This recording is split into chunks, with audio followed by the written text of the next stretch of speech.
전교인 성경 퀴즈를 하는데 그 본문이 범위가 시험 범위가 열왕기 상입니다. 그래서 오늘부터 5주 동안 열왕기 상을 본문을 채택해서 설교를 하려고 합니다. 읽어 나가면서 여러분들이 개인적으로 더 읽으셔야 되고 더 공부하셔야 되지만 중간중간에 기억하면 좋을 만한 것, 핵심적이 될 만한 본문들을 골라서 설교를 하고 있습니다. 오늘 본문은 굉장히 유명하죠. 솔로몬이 하나님께 지혜를 구하는 내용입니다. 그의 아버지 다윗 왕이 죽고 난 후에 솔로몬의 이야기를 하고 있습니다. 이 유명한 이야기는 굉장히 구조는 간단합니다. 솔로몬이 하나님께 1000번의 제사가 아니고요, 1000마리의 제사를 한꺼번에 드렸는데요, 그만큼 큰 산당이 있었다는 겁니다.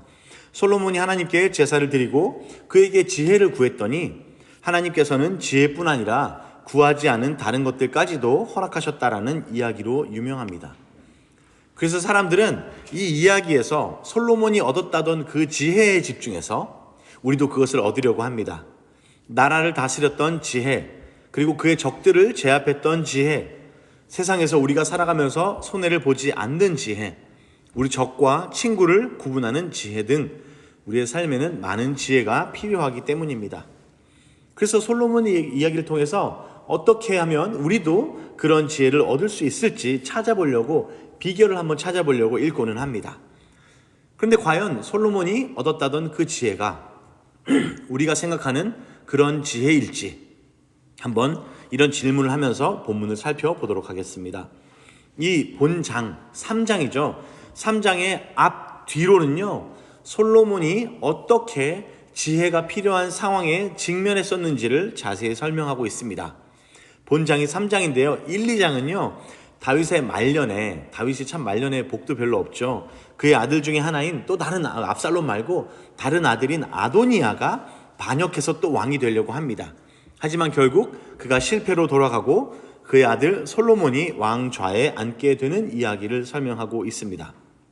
자, 이 과정에서 솔로몬의 적들은, 그러니까 다윗 왕과 솔로몬의 반역해서 일어난 이 적들은 하나하나 제압당합니다. 그런데 여기서 설명되는 솔로몬은요, 카리스마 넘치는 어떤 제왕의 모습이 아니라 약간은 유약하지만 필요한 일들을 하나하나 수행해 나가는 조심스러운 모습을 보여주고 있습니다. 1장과 2장에 보시면 솔로몬은 뭘 한 게 없는데 그냥 슬슬 이렇게 왕이 된 모습을 발견하실 수 있습니다. 그리고 3장, 오늘 본문 이어지는 그 3장 후반부에는 솔로몬의 지혜로운 재판 이야기가 나옵니다. 두 창녀가 와서 한 아이를 두고 각자 자기 아이라고 주장할 때에 솔로몬은 그 아이를 반으로 나누어 보자고 제안합니다. 그리고 이 아이를 죽일 수 없어서 차라리 아이를 다른 여인에게 주라고 말하는 진짜 어머니를 찾아내는 지혜로운 장면을 묘사하고 있습니다. 그러니까 왕으로서 이스라엘 백성을 어떻게 지혜롭게 다스렸는지를 설명하는 모습입니다. 이렇게 앞뒤로 나온 이야기들을 보면 솔로몬은 참으로 자기가 기도한 대로 지혜로운 사람이었던 것 같습니다. 그런데 그에게 어떤 종류의 지혜가 주어졌는지를 더 자세히 알아보려면 1절부터 15절까지, 오늘 우리가 4절부터 15절까지만 읽었는데요, 사실 1절부터 15절까지 전체 이야기를 자세히 살펴보아야 합니다. 우리는 이 이야기를 그냥 솔로몬이 깨어있는 중에 제사를 드린 직후에 벌어진 일이라고 생각하는데 그게 아니고 솔로몬이 꾼 꿈에 대한 이야기입니다. 솔로몬이 기브온 산당에 가서 예배를 드렸는데 그 예배 드린 다음에 하나님께 기도를 하는데 꿈이었던 거예요. 꿈을 꾸는데 하나님이 나타나서 뭐 이런 거 저런 거를 뭐 줄까 했더니 솔로몬이 아니요, 지혜를 주십시오. 그때 하나님이 좋아가지고 뭐 이것저것 다 줄게. 깨봤더니 꿈이었더라. 뭐 이런 얘기입니다. 그런데 이 이야기의 시작 부분과 결론 부분을 한번 좀 자세히 읽어보시면 이 열왕기를 기록한 저자가 솔로몬 왕에 대해서 약간은 의구심을 던지는 듯한 표현들을 한번 찾아보실 수 있을 겁니다. 그러니까 열왕기의 저자가 솔로몬에 대해서 완벽하게 호의적이지는 않다라는 느낌을 받는 구절을 발견하실 거예요.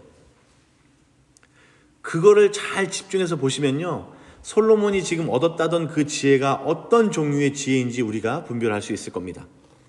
먼저 1절을 보시면요, 희한한 표현입니다. 솔로몬이 애굽 왕 바로와 더불어 혼인 관계를 맺어 그의 딸을 맞이하고 다윗성에 데려다 두었다라는 얘기가 나옵니다. 구약에서 보면요, 하나님이 이스라엘 백성들한테 가장 자주 문제 삼는 게 그들이 애굽의 병거를 의지했다라는 말인데요. 그렇게 볼 때 이 결혼 관계는 그다지 바람직한 건 아닙니다. 결혼 관계를 통해서 애굽의 군사력을 어떻게든 구해보려고 노력한 정략 결혼이기 때문입니다. 하나님보다 사람, 나라를 의지한 모습입니다. 이 표현을 굳이 집어넣었다는 겁니다. 이어서 2절에 보시면요, 백성들이 아직 산당에서 제사했다라는 이 표현에서도 이 열왕기의 저자는 이스라엘 백성들이 아직 성전을 짓지 않았구나라는 아쉬운 마음을 굳이 담아서 기록하고 있습니다. 게다가 3절에 보시면요, 솔로몬 왕이 여호와를 사랑하고 그의 법도를 다 행했지만 그 역시도 산당에서 제사를 드렸다라는 표현을 굳이 추가하고 있습니다. 이런 묘사들을 보시면요, 이스라엘의 올바르지 못한 예배의 방식에 솔로몬도 결코 예외가 아니었음을 묘사하고 있죠.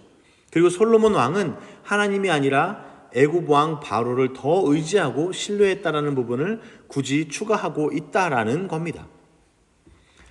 그러니까 이 솔로몬 왕이 큰 산당이 있던 기브온에서 제사를 드리고 꿈속에서 하나님을 만났던 이 장면은 온전히 긍정적인 기록만은 아니라는 거예요. 어떤 종류의 아쉬움을 열왕기의 저자가 담아서 기록하고 있다라는 겁니다. 이거는요, 역대 하의 기록과 비교해 보시면 더 선명하게 드러납니다. 사무엘 상하, 열왕기 상하를요 요약한 것이 역대 상하거든요. 같은 기록이 여기도 나와요. 그런데 단순히 요약해서 생략했다라고 보기에는 조금 다른 표현이 나옵니다. 열왕기 상은요, 역대 하의 기록은요, 바로의 딸과 결혼해서 데려왔다라는 기록이 없습니다. 그리고 산당에서 제사를 드렸다라는 말도 어떻게 굉장히 정당화해서 그곳에 모세가 지은 회막이 거기 있었기 때문에 거기서 예배드렸다라는 식으로 표현하고 있습니다.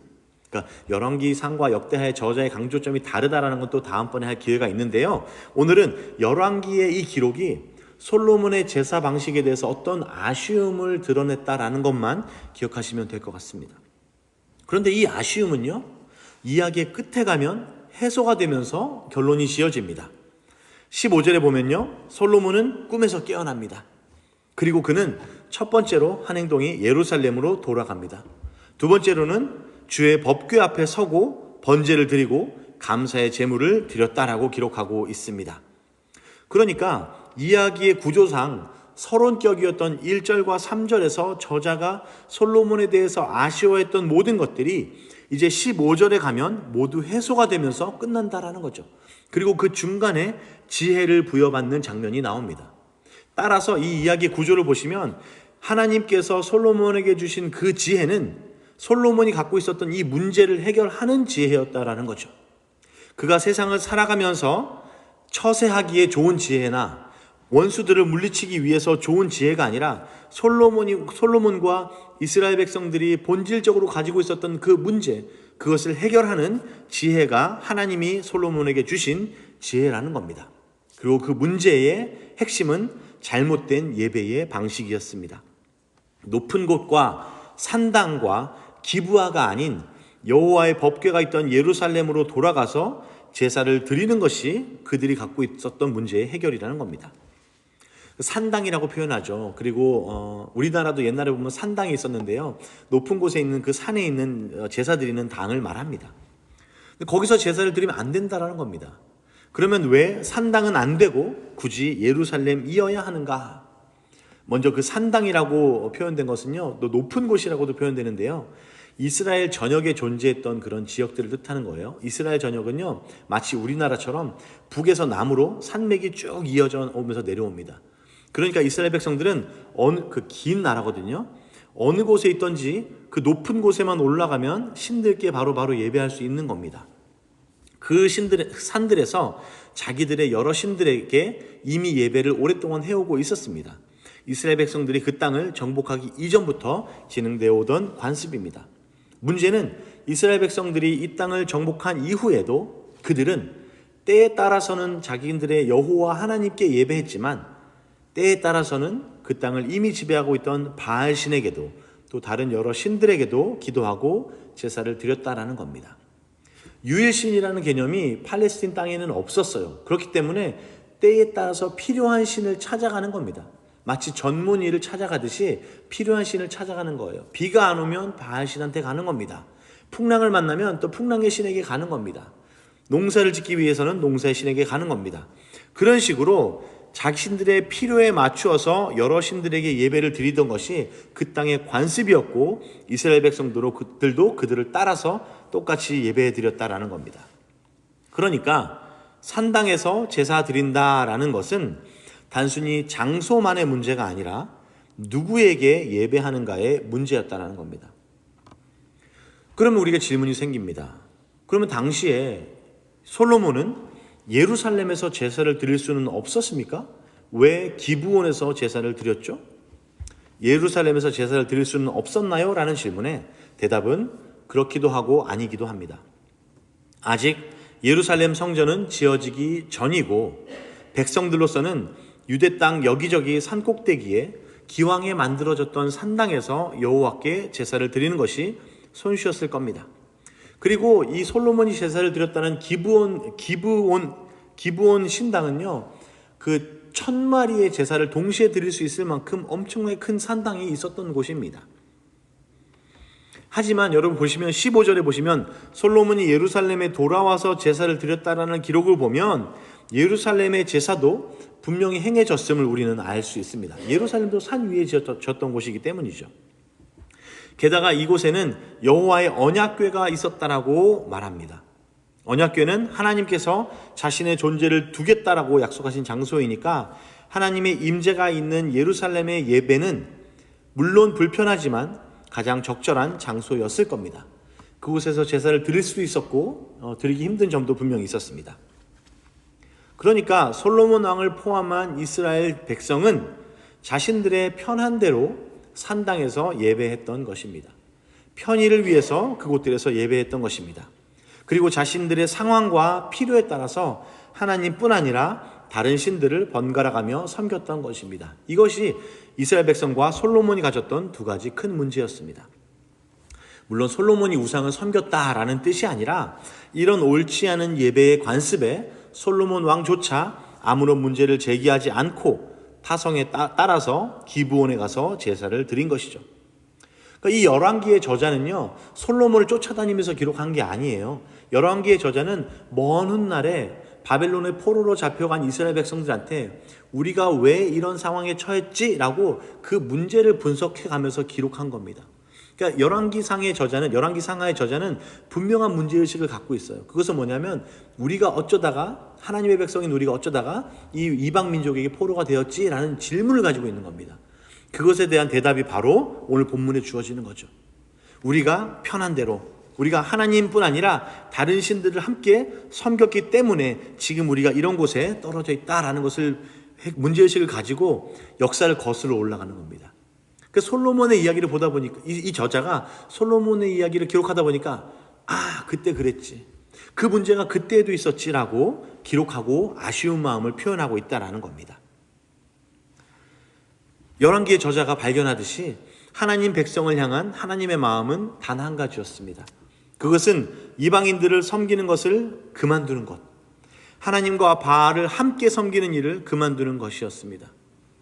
이스라엘의 전 역사를 살펴보면요, 끊임없이 그들을 괴롭혔던 것은 하나님과 다른 신들 사이를 왔다 갔다 하면서 유일하신 하나님께 제대로 된 예배를 드리지 않은 것입니다. 그러니까 물론 아직 여호와의 전이 예루살렘에 세워지기 전이니까 솔로몬을 무작정 꾸짖는 것은 아닙니다. 그저 그렇게 된 상황에 대해서 아쉬움을 표현하고 있는 겁니다. 이 이야기의 핵심은 결국 예배라는 것입니다. 우리가 1시간 드리는 이런 예식으로서의 예배가 아니라 우리의 삶의 전체 방향이 어떻게 하나님과 연결되었는가 하는 식의 예배를 말합니다. 그 예배가 바로 서야 된다는 거죠. 내가 하나님과 어떤 관계를 맺는지가 바로 예배인데 그것을 바로 세우는 것이 지혜의 근본이라고 열왕기상의 저자는 설명하고 있는 겁니다. 내가 하나님을 램프의 진이처럼 간주한다면 우리의 예배는 궁극적으로 잘못된 것이고 내 삶의 주권자로 그분을 인정하는 것만이 올바른 예배라고 말할 수 있습니다. 그러니까 그런 의미에서 1절부터 3절에 솔로몬을 비롯한 이스라엘 백성들의 문제 상황은 예배를 제대로 드리지 못한 것이었고 15절에 나오는 문제의 해결도 결국 올바른 예배로 들어간 것이라고 볼 수 있습니다. 따라서 이런 큰 맥락에서 볼 때에 솔로몬이 구했고 하나님께서 그에게 주셨던 지혜는 예배에 대한 것입니다. 그것은 단지 나라의 통치에 대한 것도 아니고 원수를 무찌르는 것에 대한 것도 아닙니다. 재판을 잘 하기 위한 것도 아니고 이방 민족들 사이에서 영토를 늘리기 위한 지혜도 아닙니다. 그것은 하나님이 우리와 어떤 관계를 맺기 원하시는지에 대한 지혜입니다. 그렇기 때문에 영어 성경에서는 이 지혜를 분별하는 능력이라고 표현합니다. 그것은 하나님이 우리의 예배를 어디서 받기 원하시는지에 대한 것입니다. 그것은 하나님이 얼마나 다른 신들과 경쟁하기 싫어하시는지에 대한 것입니다. 그러니까 15절에서 솔로몬이 예루살렘에 돌아와 언약궤 앞에 섰다라는 이 기록은 단지 기브온에서 돌아와 여정이 끝났다라는 말이 아닙니다. 그것은 솔로몬이 이제 그 분별하는 능력을 가지고 이제 나는 어디서 예배를 드려야 하는지 알게 되었다라는 말이죠. 그것은 솔로몬이 지금까지 아무런 문제를 삼지 않았던 그 행위, 산당에서 제사 드렸던 그 행위가 이제는 참으로 문제였다라는 것을 알게 되었다라는 말입니다. 그런 지혜를 우리도 가질 수 있게 되기를 바랍니다. 우리가 마치 산당에서 예배하듯이 하나님을 찾고 있지는 않은지, 유명한 기브온 큰 산당에서 예배하듯이 그분과 관계를 맺고 있지는 않은지 분별하는 지혜가 있기를 바랍니다. 그러니까 이런 지혜가 있을 때에 우리한테 불편함이 생겨나요. 지금까지는 아무런 문제 없이 지내왔었던 어떤 행실들이 이제는 조금씩 불편해지기 시작하는 겁니다. 그래서 참으로 하나님의 주시는 지혜라는 것은 우리를 불편하게 만드는 겁니다. 그렇지만 그럼에도 불구하고 그 지혜를 구하는 것이 바로 지혜라는 거죠. 그 지혜의 시작입니다. 언약궤로 표현되는 하나님의 임재가 어디에 있는지 정확하게 아는 것이, 분별하는 것이, 그런 지혜가 우리에게도 있기를 바랍니다. 이렇게 예배로서의 지혜가 우리에게 확보될 때에 소위 처세로서의 지혜는 부수적으로 따라오는 것입니다. 솔로몬의 그 모든 지혜들을 보시죠. 앞에서 정적들을 문제없이 하나하나 제거해 나가는 그 처세, 그리고 그 뒤에 나오는 놀라운 재판의 이야기, 그리고 그가 거느렸던 수많은 신하들, 그리고 그가 다스렸던 넓은 영토까지도 모두 이 예배로서의 지혜에 따라오는 것들입니다. 어떻게 보시면 이게 되게 선명하냐면요, 말년에 솔로몬이 그가 하나님을 떠났을 때에, 올바른 예배의 자리에서 떠났을 때에, 이방 여인들을 위해서 산당을 짓고 여러 신들에게 예배했을 때에 어떤 일이 벌어졌는지를 보면 선명해집니다. 그때 그의 신하 여로보암이 반역해서 솔로몬의 아들 르호보암에게 맞서 나라는 둘로 갈라지게 됩니다. 그러니까 이제 솔로몬의 그 유명한 재판 이야기 있잖아요. 아이를 둘로 잘라서 친모를 찾아줘라. 이게 그 솔로몬이 얼마나 똑똑했는지를 설명하는 게 아니고요. 장차 올 이스라엘이라는 나라가 둘로 갈라지게 되는 그 장면을 참아 볼 수 없어서 아파하시는 하나님의 마음을 상징적으로 표현한 것이 바로 이 재판의 이야기입니다. 어쨌든 그런 비극적인 결과를 솔로몬은 맞게 되죠. 그가 하나님을 떠났을 때에, 산당을 짓고 다른 신들에게 예배했을 때에 그런 일이 벌어지게 됩니다. 저는 여러분들이 솔로몬과 같이 지혜를 구하고 얻기를 기도합니다. 하지만 지혜를 구하는 데에도 지혜가 필요합니다. 모든 지혜가 똑같은 지혜가 아니기 때문입니다. 저는 여러분들이 처세로서의 지혜가 아니라 올바른 종류의 지혜, 즉 예배로서의 지혜를 구하시기를 바랍니다. 우리들의 삶에서 하나님을 참 주인으로 다시 인정하게 되기를 바랍니다. 마치 옷장의 서랍에서 옷을 하나하나 꺼내듯이 인생의 어려움을 만났을 때에만 하나님을 다시 찾고 또 다시 닫아두는 식으로 하나님과 관계를 맺지 않게 되기를 바랍니다.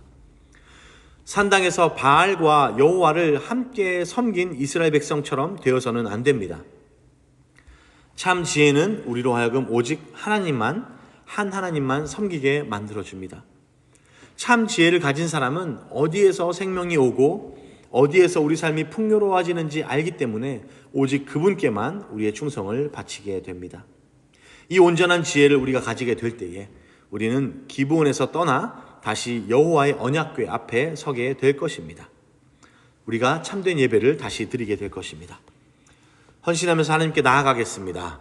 먼저 우리에게 참 지혜를 주시기를 위하여 간구하시죠. 우리가 진정으로 필요한 것은 세상의 부요도 아니고 건강도 아니고 지식도 아닙니다. 오직 하나님 앞에 온전하게 서게 되는 참 지혜가 우리에게 필요합니다. 그 지혜를 주십시오라고 간구하며 기도합니다. 또한 둘째로 이 지혜가 우리에게 늘 있게 해주십시오. 솔로몬 왕처럼 그 지혜를 한 번 소유했지만 말년에 그 지혜로부터 멀어지지 않게 해주십시오. 우리의 삶에 지속적으로 늘 그 지혜가 있게 해주십시오. 이렇게 기도하시면서 나아가겠습니다.